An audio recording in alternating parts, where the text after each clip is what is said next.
Гледаме дека политичката криза може би ја фрли во сенка економијата, но од друга страна слушаме и за сет нови мерки, па сепак како прв човек на Алкалоид ја оценувате бизнис климата во земјава. Знаеме дека вашата компанија прослави и еден голем јубилеј, 80 години постоење.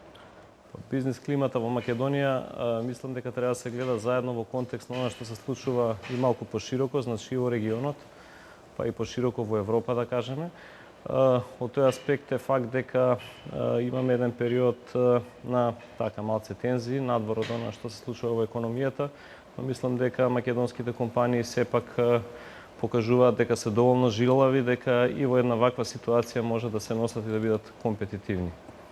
Вие во вашиот континуитет можеме да речеме дека споменавме 80 години постоење, а сепак имаме 72 години се прослави со време на Македонија на 2 август. Како е да се биде на чело на компанија која што е со оваа традиција, со овие долги години постоење? Не е едноставно во секој случај.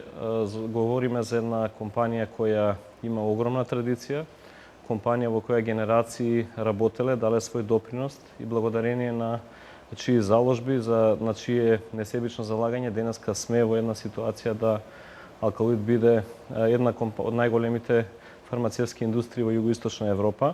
Компанијата да има над 1600 вработени, да имаме над 50.000 метри квадратни производни погони. Присутни сме со нашите производи во над 30 земји од светот, а имаме наши ентитети фактички имаме 18 наши ентитети надвор од Република Македонија.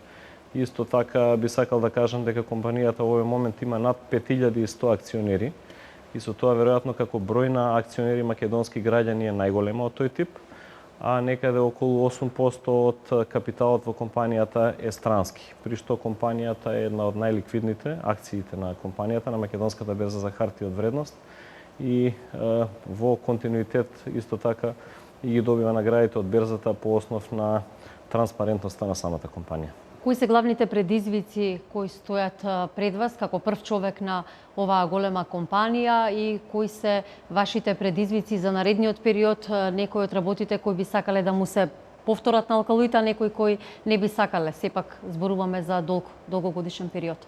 Предизвици има нон-стоп. Јас би сакал да кажам дека во изминатите години нормално имавме и на микроплан и успеси и неуспеси, но важното е дека секогаш она што било донесување на одлуки било трезвено, сме се труделе да биде паметно, да не се избрзува со тие одлуки, за да на крајот сето она што како финална одлука носи не прави посилни. Значи и успесите и неуспесите на некој начин не челичат и учиме од тие работи за да можеме да бидеме уште подобри. Мукетов, лесно е ли да се води ваква голема компанија во Македонија?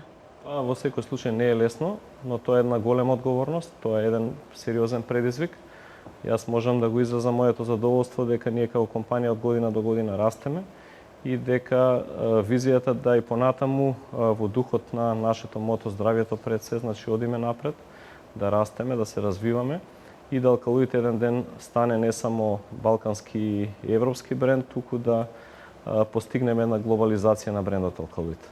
Да, брендот е важна работа. Во Македонија сепак имаме неколку успешни, поголеми брендови, а сведоци сме дека се развиваат и полека се создаваат и нови македонски брендови кои секако земјава треба да ги негува, но имаме ли доволно квалитетен кадар, стручен кадар за да ја одговори на фармацевската индустрија? Во делот на фармацевската индустрија, јас би сакал да кажам дека во моментот во компанијата работат над 250 значи завршени фармацевти и доктори. И моje мислење е дека базата во овој дел е добра, за да тука направиме и додатни исчекори понатаму. Ние преку фондацијата Трајче Мукаетов секоја година ги стипендираме 20 најдобри студенти од фармацевскиот и од медицинскиот факултет. До сега имаме донирано над 63 милиони денари од 2007 година до денеска. За студентите сме во постојана комуникација со нив, тоа се најдобрите студенти и после тоа од нив се трудиме колку можеме да најдеме форма како тие студенти да продолжат да работат во нашата компанија. Надвор од тоа и со самите факултети сме во постојана комуникација. Тука даваме одредени сугестии околу наставните програми на фармацевскиот, на медицинскиот, на хемискиот факултет и се надеваме дека со дел усилби на самите факултети, кои морам да признам дека се отворени за соработка, полека но сигурно кадарот кој излегува е веќе повеќе ориентиран кон одредени практични знаења кои може понатаму ние да ги користиме во рамките на нашиот систем. Алкалуите успешна македонска приказна дома, споменавте дека сепак сте етаблирани, извезувате и надвор од границите на земјава. Накусо и за на крај, за да го заокружиме овој разговор, кон што цели вашата компанија во наредните децении? Компанијата, како што кажав, ќе продолжи да се развива, значи оној циклус на истражување, на развој, на иновации, планираме да продолжи понатаму. Нашата визија е врзана со здравиот живот на секој единка поединечно. Како компанија очекуваме да продолжиме со оној органски раст кој успеавме да го постигнеме во последните децении, а надвор од тоа, доколку се укаже некоја прилика, може би пробале нешто и да евентуално купиме во земји како што се Полска, Романија, регионот на Централна Европа па и пошироко. Господине Мукаитов, ви благодарам што бевте дел од информативниот преглед на телевизија Нова. Се надевам дека ќе имаме и други успешни поводи, но и други македонски приказни кои ќе ги имаме токму во Бизнес навигатор на Нова. Благодарам, многу ми беше задоволство да бидам дел од вашата емисија и телевизија.